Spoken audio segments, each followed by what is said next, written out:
So I'm going to start with the questions. Sure. So just let me confirm that it's cool to sign any consent form as long as I can read what you publish. Is that okay? And fix some, like, if there are any kind of wording things that we're not comfortable with. Totally. Is that okay? Totally. I can send you the consent form right now if you would like to take a look at it. No, I meant like it's okay to publish as long as you don't that I can read before you publish. Yeah, totally. And that we avoid any terms. So typically, like, what we want to avoid is calling us a financial institution, because we're not. Right. Although the model is quite similar, so we're just quite sensitive to that, because that could just put us into some troubles with the regulatory who may think we now are financial institutions, but we don't have a license for finance, because we're not a financial institution. I read about it online, and one of my questions would be that what kind of business you are, because I had to fill out something on the website, and I chose a social enterprise that makes income from sales that support the mission. I believe iCare benefit is not dependent on charity, is it? It's right. It's not. It's not. So if you could tell me a little about how it emerged, what was the motivation or purpose for doing this innovation? Sure. So generally the company was founded in Vietnam. And initially, so the main founder is Mr. Trung Yung. Mm-hmm. We could put that as an appendix if you'd like to put some background of him, but basically he's a Vietnamese American. He had to migrate from Vietnam after the war, and he arrived in the US basically with nothing, but he made it to be a entrepreneur, and he founded a company called On Display Corporation, which was then it had an IPO in 1999, mm-hmm. and then it was sold to a bigger company for $1.8 billion. So he was a really successful entrepreneur back then. And then he returned to Vietnam, and he started a company called Mobivi in 2007. So that company initially had a completely different business model in 2007.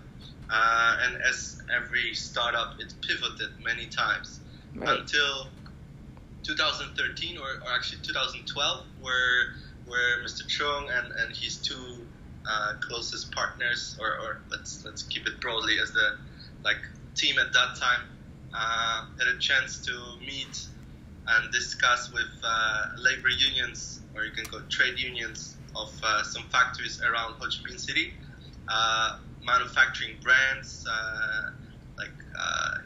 the biggest global shoes makers, etc. So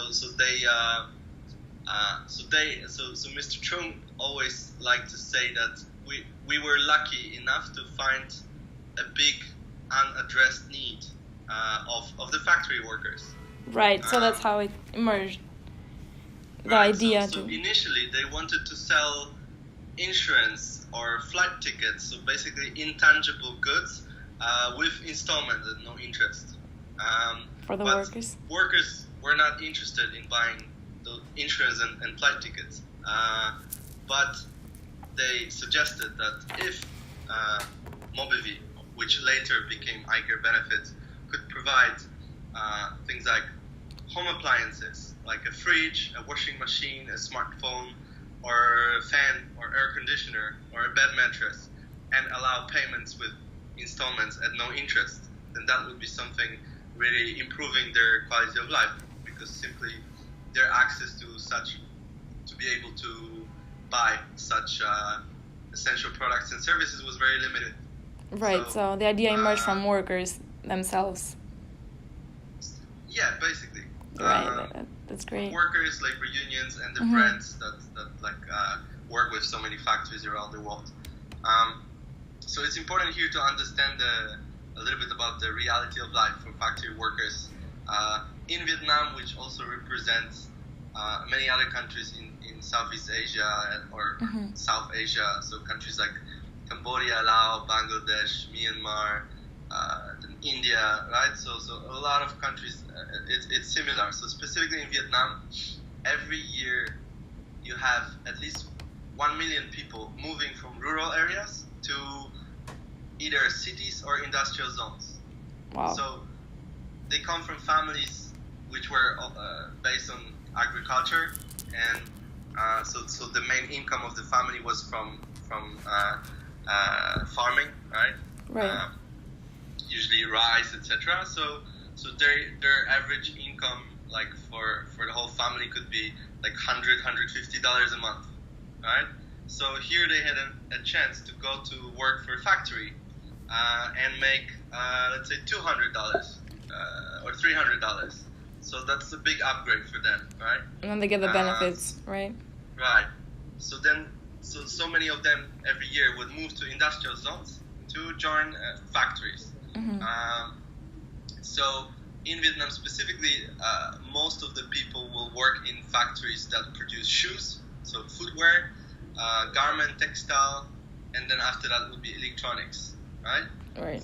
Especially for footwear and garment, majority of workers, about 70-80%, is women.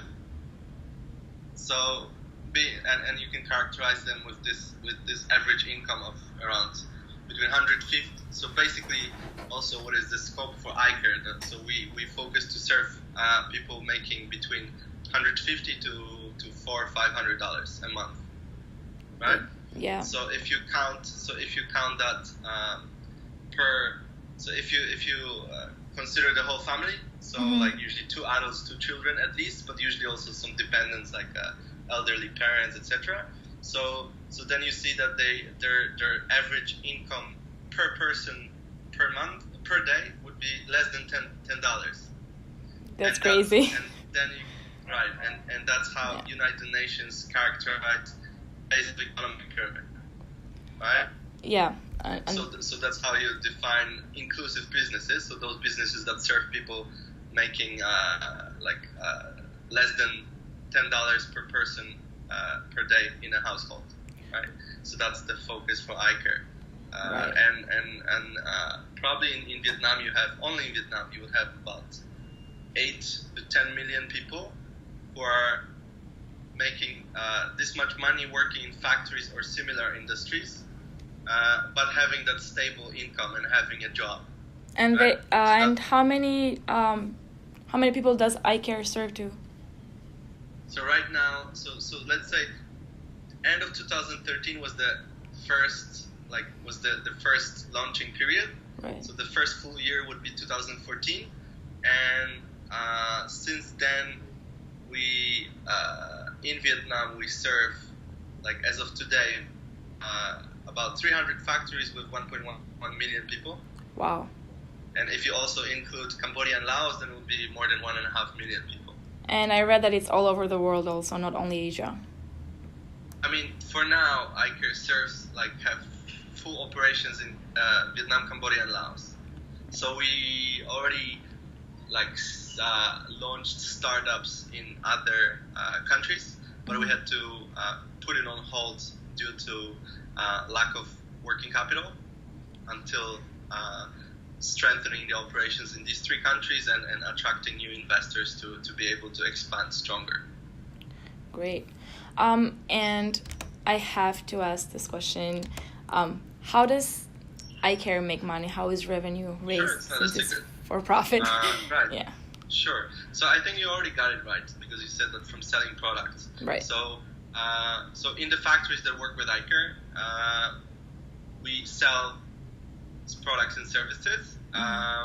So we will buy products at the wholesale price, and we sell at the retail price.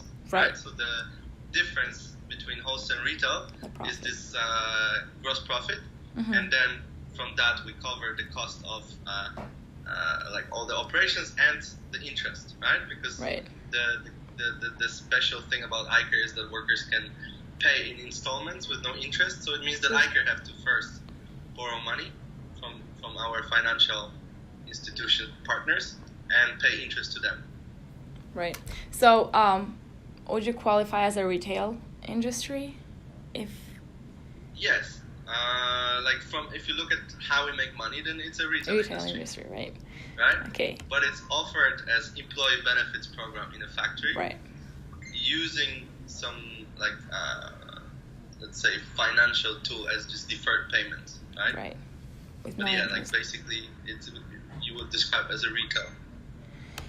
Great. And how are employees hired? How did you find out about iCare benefits? Myself? Yeah. So the main founder, Mr. Trump, he has been on a corporate advisory board for UNICEF for more than 5 years already. And in 2013, UNICEF in Vietnam started an initiative called UNICEF Next Generation. So that is an initiative that was supposed to help UNICEF in Vietnam to raise awareness among young professionals in Vietnam about children's issues and help UNICEF to fundraise money. So then they started putting together a team of young professionals below 35 years old who had, let's say, influencers among the young professionals, right? So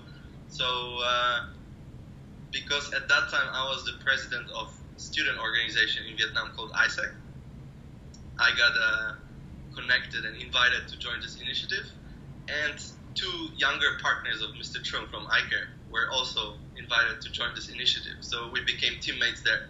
That was in 2013.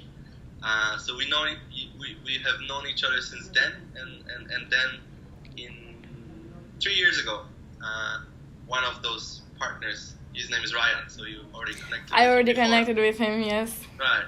So me, Ryan, and one more co-founder of iCare, Ms. Howe, we were together part of UNICEF Next Generation. So then 3 years ago, they contacted me because they started building international team for iCare to allow expansion to other countries. So they invited me to join. That's great. What would you say about employee retention? Do people stick with the company, or with iCare company, or with iCare benefits? With the company, not the. So I'm talking about inside iCare. Right. It depends on what period you look at, right? So if we say from 2013 to 2017, are there many layoffs? So then there's a lot of so I think majority of people is new, let's say. Yeah, right. So to understand why, we need to understand some difficulties that iCare went through, right? So between 2013 and 2015, it was a rapid growth mode for iCare. So everything generally went great. We had a lot of new partners and a lot of new factories joining iCare, and basically people stick together a lot, right? Then we reached the point where our ability to bring new factories as partners was much bigger than our speed of bringing new financial working capital partners. Right. So basically we started having not enough money to be able to serve all the factories, and that forced iCare to scale down until we managed to get new investors, which is in the transactions were closed in September last year. Okay. So during that period, that was the most turbulent period, right? And a lot of people either decided to go because maybe the benefits were not as good anymore, or just there was a lot of challenges related to work, and only those most faithful stayed. Totally. So you live in Vietnam, or you moved from somewhere else? Okay, you live there. I mean, I was in Vietnam at the time of joining. Then we used to have expansion in Thailand, so I was there for 1 year in iCare in Thailand, and then I came back 2 years ago to continue working in Vietnam. Okay, that's great. And another question is, I saw that iCare offers a few products, and they're launching a new product. I don't remember what it was, but it said coming soon. And my question would be, for workers? For the workers, for the members.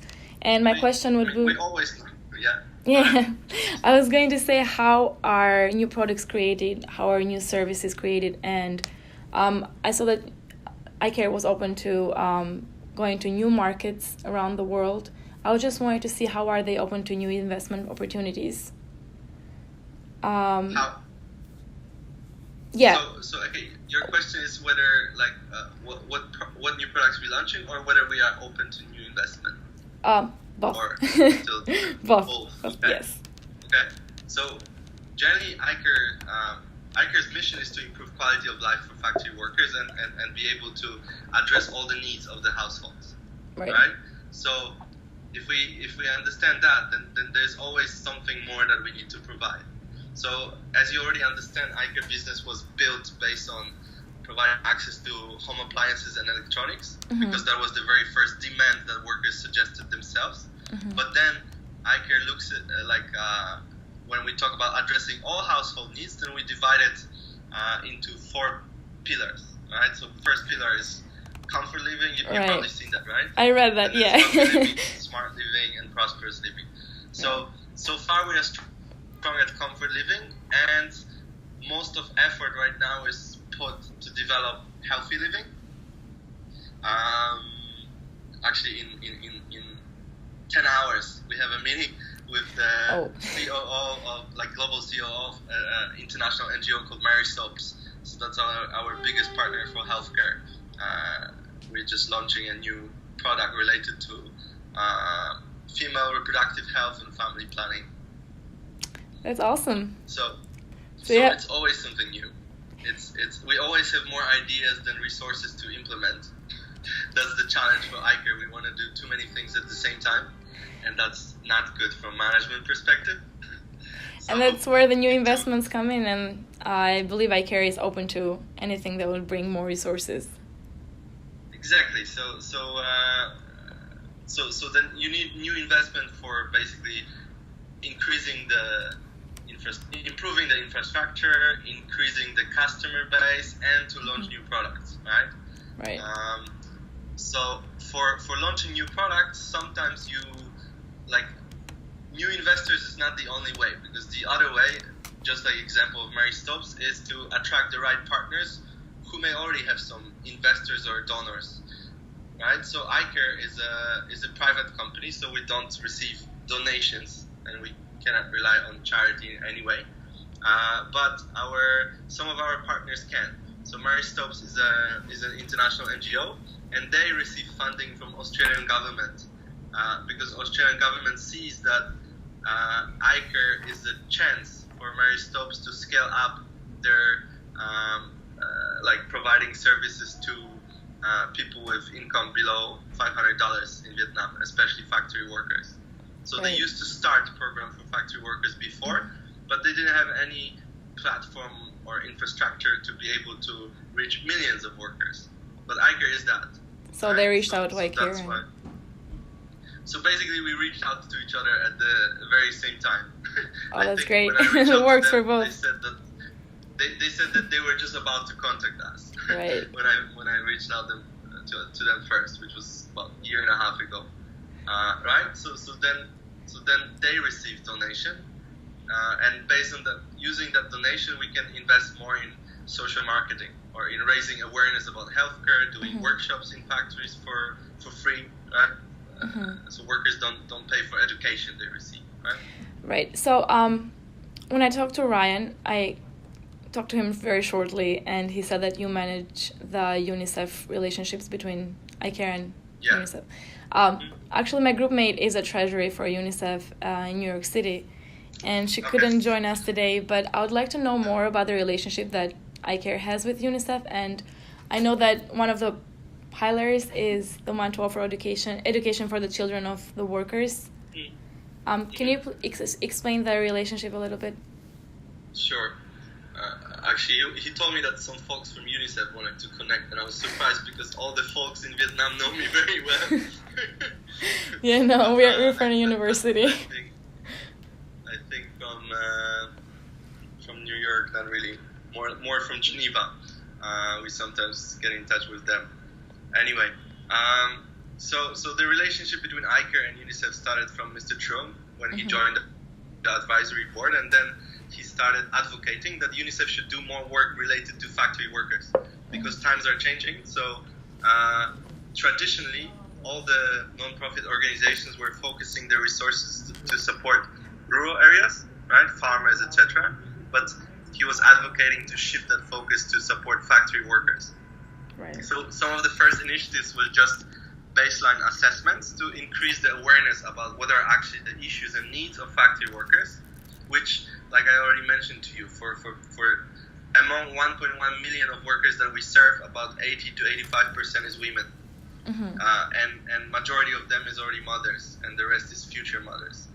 So it becomes an obvious connection, need, right? Yeah. So the first baseline assessments were related to anemia among workers. So we discovered that actually the levels of anemia among working mothers or like pregnant workers is much above the accepted level. So it's required the what do you say in English? Intervention. All right. Okay. Meaning, so you mean start providing folic acid to workers, right? Because that really decreased their health and also productivity. So working in those factories cause them being anemic. That's how you say it, I believe. Not enough nutrition, hard work. Right, yeah, right. Of course. So it doesn't mean that only factory workers have that problem, but the percentage of people in pregnant workers, like in the first few months of pregnancy when they still work, right? Like more than 20% or more than 50% of them had at least light anemia. Wow. So that's like the let's say normal or non-alarming ratio is like 20% by the World Health Organization, right? Among pregnant workers, it was like more than half. You learn something new every day. Yeah. I learned a lot of that stuff because of working with these partnerships. iCare. So then another one was the baseline on breastfeeding and hand washing among workers, right? So we discovered that basically working mothers, after they come back from the maternity leave, they go back to factory, they stop breastfeeding. And if you stop breastfeeding before your child reaches 6 months old, it's very negatively affecting their development, right? So it can lead to stunting or malnutrition, etc., right? So it's partly because of lack of awareness about the threat, but in a big part, lack of awareness about the solution. So how to breastfeed when you're a worker, when you go to factory. Like many of them didn't know that there's something like a milk pump and how to use it, right? So iCare. Now we are like, sorry. I was going to say iCare supplied them with the pumps. Doesn't supply yet because even if we put it there, in a catalog, then nobody would buy because they may not know what it is, right, or how to use it, or how to use it in a factory. So solution is much more difficult. I'm happy to share if you're interested, like a full deck presentation of a full solution that we are implementing, because we worked on that for more than last 1 year, and actually we are going to launch the first campaign in May. Oh, that's great. So in that would be interesting. 3 or 4 weeks. Yeah, you can just send me a reminder about specifically send this deck. Our deadline to submit the project is tomorrow. I'm going to talk to my group mate when we set it all up. Share it now. Right. I have one last question, and you're free to go. I'll find this file, so I'll share it with you. Okay, great.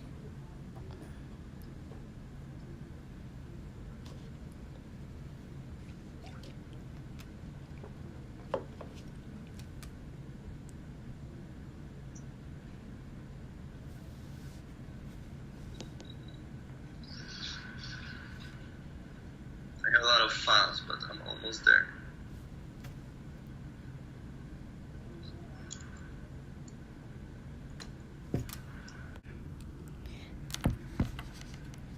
Let me check if the file was sent. Did you send it in Skype? Yes. It's still on the way. It's 25%. Oh, okay, no problem. I have one last question, and that's more about you. Tell me about a time that stands out for you as a high point moment or peak experience that made you feel most effective, alive, and engaged within the company. Wow, reflection time. Take your time. Okay. Maybe it was in the beginning when you first found out about iCare, or maybe a special project, a certain one that you had to do that made you feel more connected with it. No, I think it's recently, and 1 second.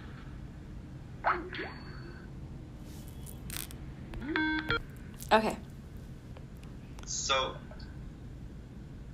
I think it's more recent. It's not one moment. It's especially recently. So since about 9 months or 8 months, I'm in this role of like deputy head of B2B.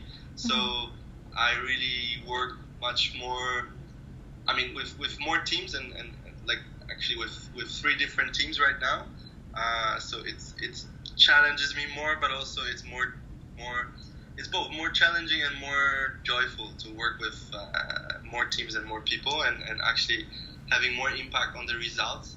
So with one team we launched all these projects like UNICEF or Mary Stopes, and there's more others. So when you see progress of these projects, and when you see, I think that the fulfilling moment is to see that our department, our team, so that's currently about 15 or 17 people, that they really enjoy being in this team, and regardless of the challenges, they still want to stay, and they appreciate the work we're doing for them as the leaders of the department.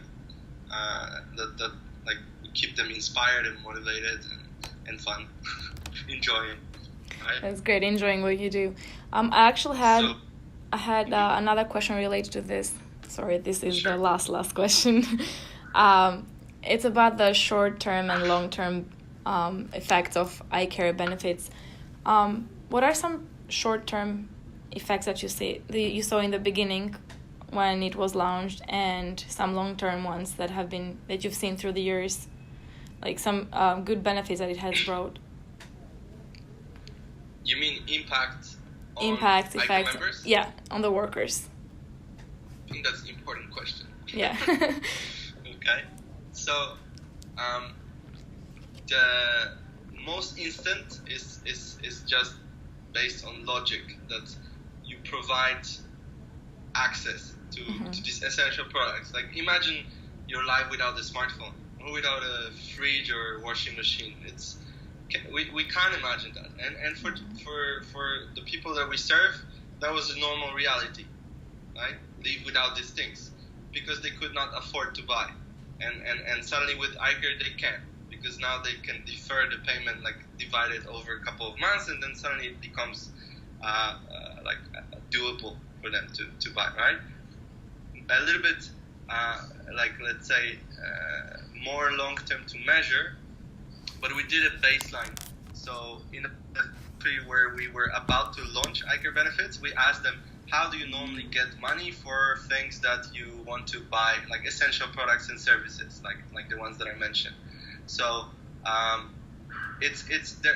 are these statistics on our website, but in media section. But just I can share briefly that from this baseline, about 64% of the people they would borrow money from what they call friends and family, but that sometimes is family borrowing without any interest, but many times it is also a factory manager, on the production line, who is giving them money on a very high interest, for example 10 or 20% a month. Oh, right? yeah, no. That's not convenient, great, yeah. Right? Yeah, then 18% people would use black market, or 14% people would use pawn shops, right? So then after 1 year 1 year later, so when they had access to iCare benefits for 1 year, we asked the same question again. So at that time, I think 68% said iCare. The amount for people who used to use friends and family dropped from 64 to 16. And what is the most important, the amount like people using black market dropped from 18 to 2%. Wow, so it means that that's a big drop. They didn't need to use black market anymore, right?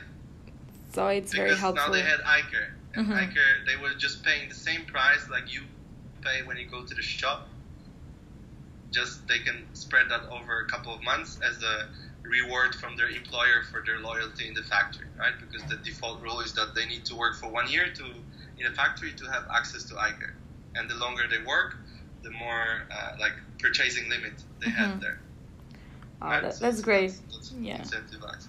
And then there's a couple of other impact statistics like that their quality of life improved, that they save time and money. So, for example, average iCare member would save about $226 a year, or about 80 working hours. So it means time they would need to take off from work to go buy products, like apply for financing, then go travel, pay installments, and things like that. So that's like a month worth of payment of wages.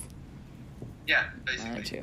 So iCare reaches out to the factories or to the workers themselves? First to factories. Mm-hmm.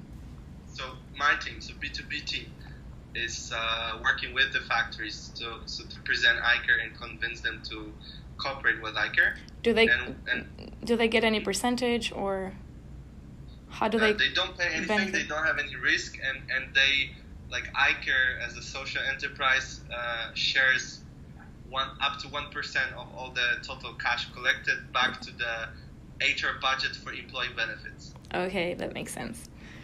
So like for some insurance or water bottles for employees or helmets for employees, or Women's Day for employees, things like that. So that's their benefit from iCare. The main benefit is that they can incentivize loyalty for the workers, right? Because they reward those who stay for at least 1 year, and so that helps them to incentivize loyalty and improve productivity, because workers will stop worrying about those sharks that wait outside the factory waiting for them to pay back the money. Like, we didn't talk about it, but actually that's like really big stress factor for them, because loan sharks who borrow money on 20% a month, for example, or even 2% a day, if they don't get paid back, then they can even use death threats to get the money back. So that's a normal situation among workers. So it doesn't only bring peace of mind, it also brings safety in their lives. Of course. That's a very important aspect of it. Well, I want to thank you so much for your time. Sure. Taking for the you interview. Very efficient, actually. Yeah, I had the